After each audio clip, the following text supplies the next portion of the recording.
Hello everyone, आज मैं आपके साथ सर्दियों में बनने वाली मूंगफली की चिक्की शेयर करने वाली हूँ। यहाँ पे आप इसकी आवाज़ सुन सकते हैं, बहुत ही अच्छी सी आवाज़ आ रही है, बहुत ही खस्ता बने हैं। और इसी तरह की चिक्की आप भी अपने घरों पे बहुत ही कम मेहनत में बनाकर तैयार कर सकते हैं और ये सिर्फ 10 मिनट में बनकर तैयार हो जाते हैं। बहुत ही खस्ता, बहुत ही अच्छे से बनते हैं और इसे आप 1 से 2 महीने के लिए स्टोर करके रख भी सकते हैं। और आज की वीडियो आपके लिए बहुत ही हेल्पफुल होने वाली है, क्योंकि इस वीडियो में आपको चाशनी कैसे बनानी है, इसे खस्ता कैसे बनाना है, इन सारी टिप्स और ट्रिक्स के साथ मैं बताऊंगी। तो चलिए इसे देखते हैं कैसे बनाते हैं। इसे शुरू करने से पहले आपसे रिक्वेस्ट है कि वीडियो को बिना स्किप के एंड तक जरूर देखें और रेसिपी अगर पसंद आए तो मेरे मोटिवेशन के लिए इसे लाइक शेयर और सब्सक्राइब जरूर। इसे बनाने के लिए सबसे पहले जो चीज़ हम लेंगे वो है मूंगफली।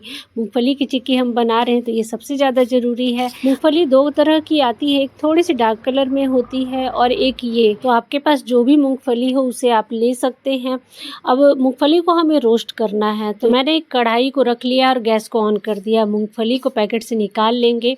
अब इसमें सबसे ज़्यादा ज़रूरी है क्वांटिटी, हमें गुड़ की और मूंगफली की कितनी रखनी है। यहाँ पे मूंगफली को मैंने एक बोल में निकाल लिया है और मूंगफली और गुड़ को दोनों को ही बोल से ही मेज़र करेंगे।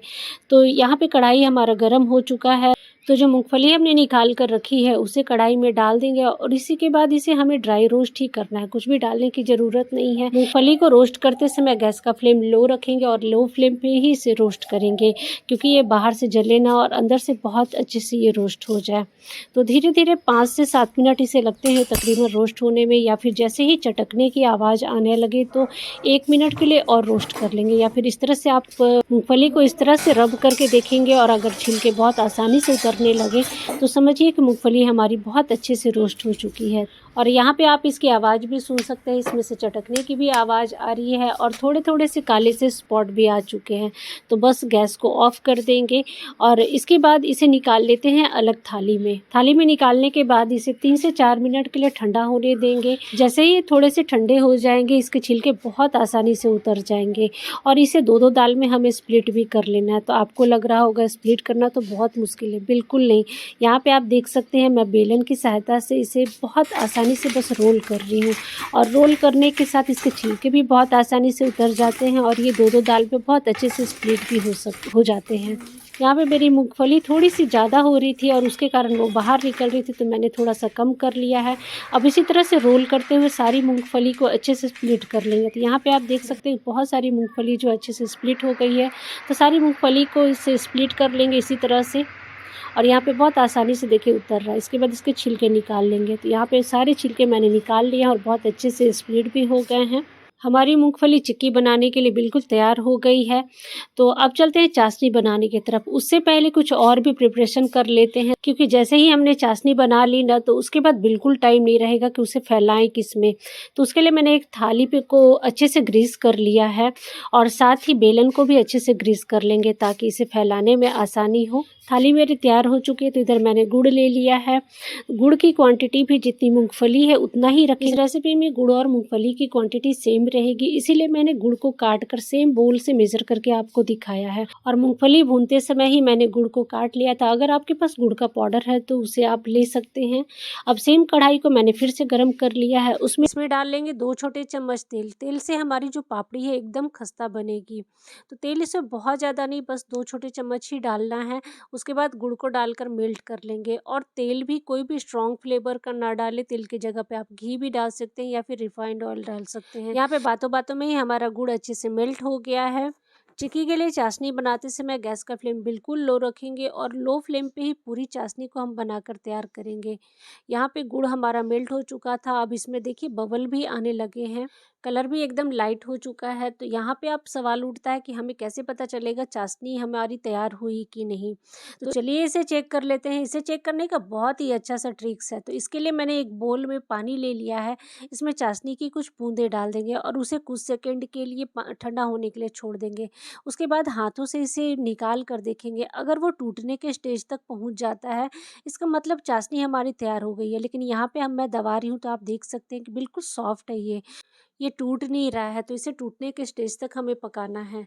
तो चाशनी को 1 से 2 मिनट और पका लेंगे और जैसे ही थोड़ा-सा कलर और अगर चेंज होना शुरू होता है तो फिर से एक बार चेक करेंगे। यहाँ पे हमारी चाशनी का कलर और भी डार्क हो गया है और बिल्कुल ये लाइट हो गई है। तो फिर से इसे एक बार चेक कर लेते हैं और इस तरह से आप 2 से 3 बार चेक करते हुए आप चाशनी तैयार कर सकते हैं। तो फिर से मैंने गुड़ की कुछ बूंदें पानी में डाल दी। इसे तकरीबन 30 सेकंड के लिए इसे पानी में छोड़ देंगे और फिर से उसे क्रश करके देखेंगे। तो यहाँ पे आप देख सकते हैं क्रश करते ही फट से एकदम टूट जा रहा है और टूटने की आवाज़ भी आ रही है ना, क्रंच एकदम। तो बिल्कुल इसी तरह की चाशनी हमें चाहिए। ये देखिए बहुत आसानी से ये टूट रही है। और भी जो टुकड़े हैं उसे मैं तोड़कर दिखाती हूँ। ये देखिए बहुत आसानी से ये टूट जा रहे हैं। चाशनी हमारी बनकर तैयार हो गई है, तो गैस को अब ऑफ कर देते हैं और जो हमने मूंगफली रोस्ट करके रखी थी उसे इसमें डाल देंगे। तो थोड़ी सी मूंगफली मैं बचा रही क्योंकि चाशनी मिक्स करने के बाद समझ में आएगा कि मूंगफली पूरी डलेगी कि नहीं। अब यहाँ पे मूंगफली को फटाफट से गुड़ में मिक्स कर लेना है और बहुत ध्यान से यहाँ पे काम करना है क्योंकि इस समय पे बहुत ही ज़्यादा ये गर्म होते हैं, लेकिन बहुत ही फटाफट से क्योंकि बहुत तेज़ी से ये जमने शुरू हो जाते हैं। तो जैसे ही ये मिक्स हो जाए इसे निकाल लेंगे ग्रीस की हुई प्लेट में। और इस समय पे ये बहुत ही ज़्यादा स्टिकी भी होते हैं क्योंकि देखिए करछी में ये चिपक गए, तो मैं स्पून की हेल्प से इसे निकाल रही हूँ। थाली में निकालने के बाद स्पून की हेल्प से हल्के-हल्के से इसे फैला लेंगे। जैसे ही ये थोड़े से फैल जाते हैं उसके बाद जो हमने बेलन को ग्रीस करके रखा था उससे इसे फैला लेंगे।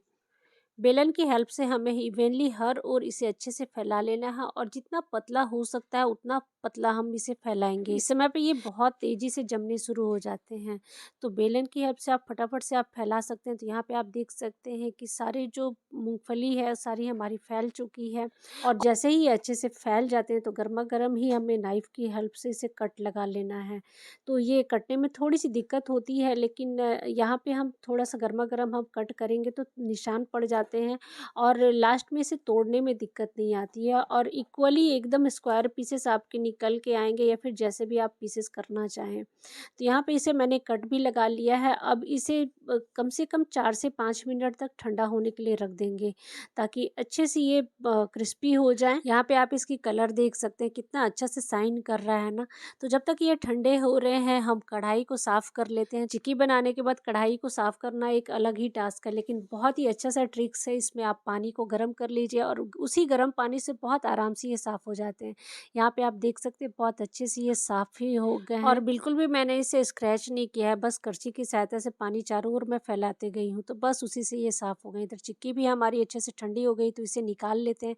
अगर निकालने में दिक्कत हो तो इसे गैस पे थोड़ी देर के लिए इसे गर्म करें, बस 1 सेकंड के लिए या आधे सेकंड के लिए, बस उतने में ही बहुत आराम से ये देखिए निकल जा रहे हैं। यहाँ पे सारी चिक्कियों को मैंने निकाल लिया और यहाँ पे आप देख सकते हैं कितने शाइन कर रहे हैं ना, एकदम चमक रहे हैं और बिल्कुल मार्केट जैसे दिख रहे हैं। तो और यहाँ पे इसकी आवाज़ भी सुन सकते हैं, एकदम खस्ता भी बने हैं, बस एक हाथ से मैं तोड़ रही हूँ तब भी टूट जा रहे हैं।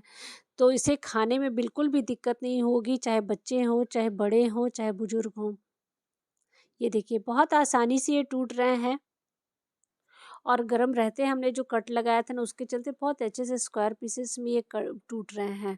कुछ-कुछ पीसेस ही हैं जो खस्ता होने के कारण इधर-उधर से टूट रहे हैं। तो बहुत ही बढ़िया सी ये चिक्की हमारी बनकर तैयार हो गई है। इस चिक्की को एयरटाइट डब्बों में आप बहुत ही आराम से 1 से 2 महीने के लिए स्टोर कर सकते हैं और जब भी ठंड में आपको कुछ मीठा खाने का मन करे तो इसे आप खा सकते हैं या कोई गेस्ट आए उन्हें सर्व कर सकते हैं।